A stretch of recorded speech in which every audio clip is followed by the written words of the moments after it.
Hello my friends and welcome back. Thank you very much for being with me again today.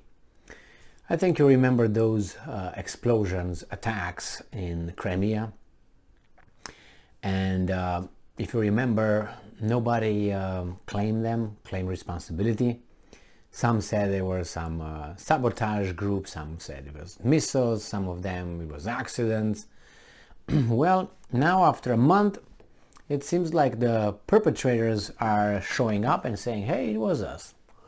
So, this article comes from Reuters from September 7, 2022.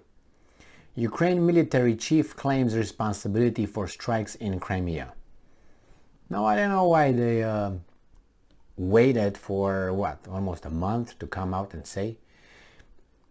Ukraine's top military chief claimed responsibility on Wednesday for a series of strikes on Russian air bases on the annexed peninsula of Crimea, including one that caused devastation at the Saki military facility last month.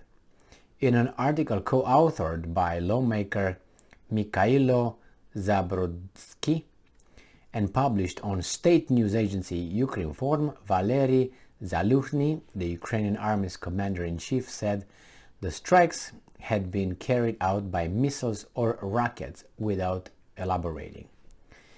Ukraine has until now only hinted at its involvement in Crimea strikes, with one senior official anonymously telling Reuters that the airbase explosions were the work of Ukrainian saboteurs on the ground, writing about Ukraine's response to what the op-ed said was Moscow's strategy of distancing the war from Russian citizens.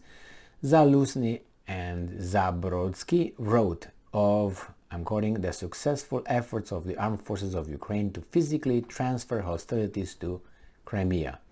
We are talking about a series of successful rocket strike against the enemy's Crimean air bases. First of all, the Saki airfield, the article said.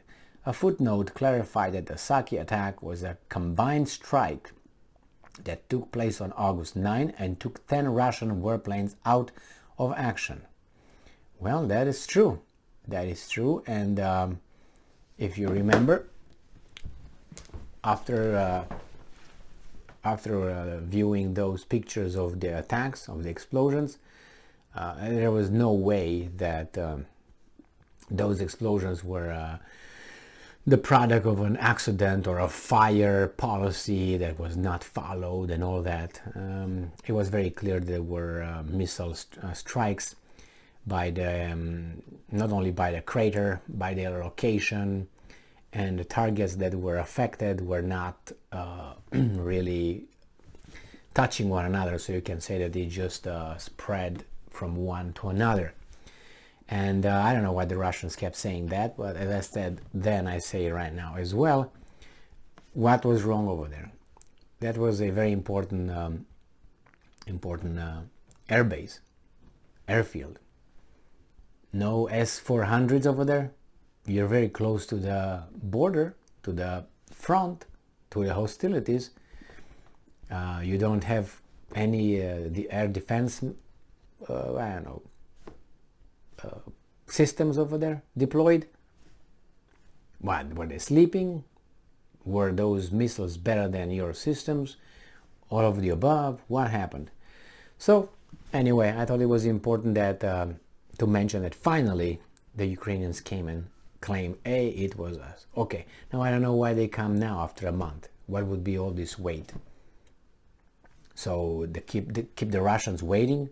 I mean, what if you tell them, yeah, it was us? Boom. Oh yeah, it was us. Boom.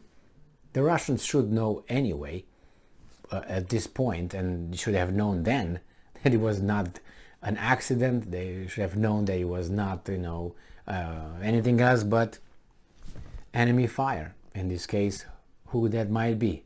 And I'm pretty sure they could have calculated and where the missiles are coming, intercepted by radar maybe, I don't know. It was a total failure. And I don't understand, it was disinterest, it was incompetence, both. I don't know. Well, thank you very much for being with me again today. Stay strong, stay smart, look for the truth, and be just.